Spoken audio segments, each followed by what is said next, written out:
बच्चों, आज हम कक्षा 10वीं के अध्याय 15 प्रायिकता के ऑब्जेक्टिव प्रश्नों को हल करेंगे, जो कि बोर्ड परीक्षा के लिए अत्यंत महत्वपूर्ण है और इनमें से निश्चित रूप से सवाल आएंगे। इसलिए इस वीडियो को आप अंत तक देखें और प्रश्नों को हल करें। पहला प्रश्न है, निम्न में से कौन सी घटना प्रायिकता नहीं हो सकती? तो हमें ये बताना है कि इनमें से कौन सी घटना जो है प्रायिकता नहीं हो सकती। आप हरदम याद रखिएगा कि प्रायिकता का मान हमेशा शून्य से बड़ा और शून्य के बराबर और एक से छोटा और एक के बराबर होता है। यानी प्रायिकता का मान शून्य से लेकर एक के मध्य होता है। अब इनमें से देखिए आप कौन सी संख्या एक से बड़ी है या फिर शून्य से छोटी है। तो यहाँ पर हम देखते हैं ये संख्या एक से छोटी है, ये संख्या भी एक से छोटी है और ये संख्या भी एक से छोटी है, क्योंकि अंश छोटा है और हर बड़ा है। किंतु यहाँ पर देखते हैं कि ये जो संख्या है वो एक से बड़ी है, क्योंकि अंश बड़ा है और हर छोटा है। तो इसका मतलब जो ये संख्या है 19/9 वो प्रायिकता नहीं हो सकती। तो इसका जो सही आंसर है चौथा नंबर का ऑप्शन यानी 19/4 होगा। अगला प्रश्न, निम्न में से कौन सी घटना प्रायिकता हो सकती है? अब यहाँ पर पूछा है कौन सी घटना प्रायिकता है।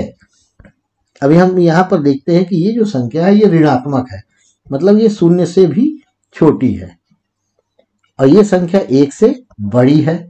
और यहाँ पर देखें कि अंश जो है छोटा है और हर बड़ा है, तो ये संख्या एक से छोटी है।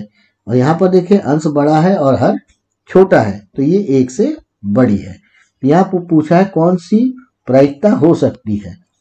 तो यहाँ पर हम ये देखते हैं कि जो तीसरा नंबर का ऑप्शन है वो सही है, क्योंकि ये एक से छोटी है। तो नंबर 3 को आप टिक कर लीजिए। अगला प्रश्न है, यदि दो या दो से अधिक घटनाएं एक घटित होती है तो कहलाती है। जब दो या दो से अधिक घटनाएं होती है तो ऐसी घटनाओं को हम मिश्र घटना कहते हैं। मतलब चौथा ऑप्शन सही ऑप्शन है। अगला प्रश्न है, यदि किसी घटना की प्रायिकता P है तो उसके पूरक घटना की प्रायिकता होगी। तो किसी घटना की प्रायिकता यदि P होती है तो उसकी पूरक घटना होती है 1 - P। मतलब तीसरा ऑप्शन सही ऑप्शन है। अगला प्रश्न, किसी घटना की प्रायिकता प्रतिशत में दी है जो कभी नहीं हो सकती, तो वो 0 से कम होगा। 0 से कम नहीं हो सकती। अगला प्रश्न है कि एक पासा फेंका जाता है तो विषम अंक आने की प्रायिकता होगी। तो विषम अंक आने की, एक पासे में 3 सम संख्या होती है और 3 विषम संख्या, और कुल आउटकम 6 होते हैं। तो 3/6 बराबर 1/2। तो मतलब इसका जो आंसर है तीसरा नंबर का आंसर होगा। अगला प्रश्न है, यदि P A की घटना A की प्रायिकता को प्रदर्शित करती है तो यहाँ पर कंडीशन दिए हुए हैं। तो कंडीशन में ये तीसरा नंबर का जो कंडीशन है वो सही कंडीशन है कि P का मान, प्रायिकता का मान 0 से बड़ा और 0 के बराबर और 1 से छोटा और 1 के बराबर होता है। इसलिए तीसरे नंबर में आप टिक लगाएंगे। बच्चों, यदि इसका उत्तर आपको समझ में आ रहा है तो एक लाइक जरूर कीजिएगा। अगला प्रश्न है कि यदि एक घटना घटित नहीं हो सकती तो इसकी प्रायिकता क्या होगी? यदि कोई घटना घटित नहीं हो सकती है तो उसकी प्रायिकता 0 होती है। तो चौथा ऑप्शन सही ऑप्शन होगा। अगला प्रश्न है, निम्न में से कौन सी घटना प्रायिकता नहीं हो सकती?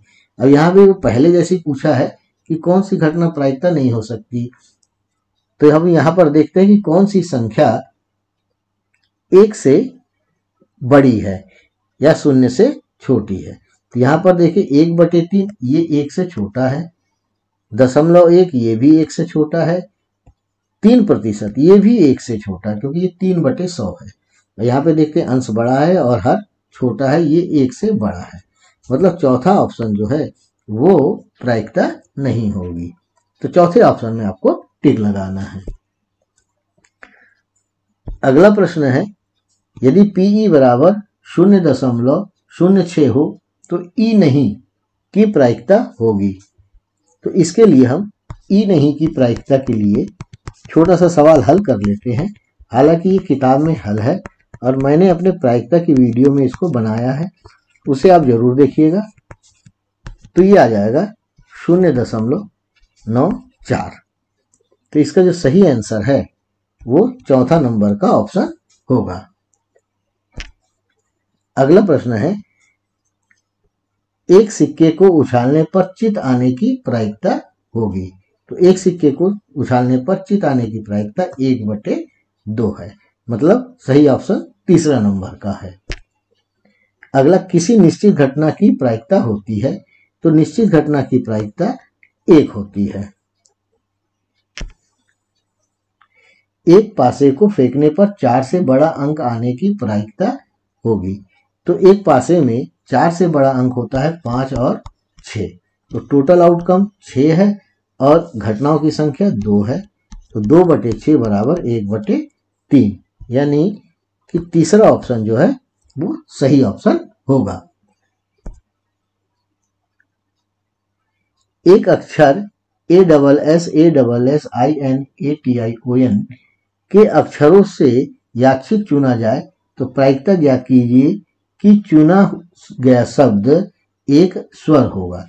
यहाँ पर कुल अक्षर 13 है, तो सैंपल स्पेस 13 होगा और स्वरों की संख्या मतलब घटनाओं की संख्या, स्वरों की संख्या 6 है। तो इसकी जो प्रायिकता होगी वो 6/13 होगी। मतलब कि पहला ऑप्शन सही ऑप्शन है। बच्चों, यदि प्रश्न का उत्तर समझ में आ रहा है तो लाइक कर दीजिए। अब अगले प्रश्न में चलते हैं कि 1 से 75 की संख्याओं में से यादृच्छिक चुना जाए तो प्रायिकता क्या होगी। चुनी हुई संख्या पूर्ण वर्ग है। 1 से 75 के बीच में कुल सैंपल स्पेस तो 75 हो जाएगा। अब घटनाओं की संख्या बोल रहा है पूर्ण वर्ग, तो पूर्ण वर्ग 8 होंगे। तो इसकी प्रायिकता जो होगी वो 8/75 होगी।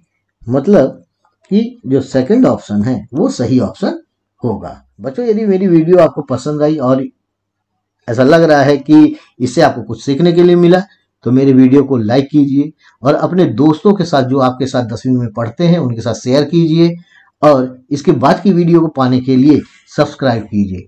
तब तक के लिए खुश रहिए, मस्त रहिए, खूब गणित लगाइए और सफल हो जाइए। इसी शुभकामनाओं के साथ धन्यवाद।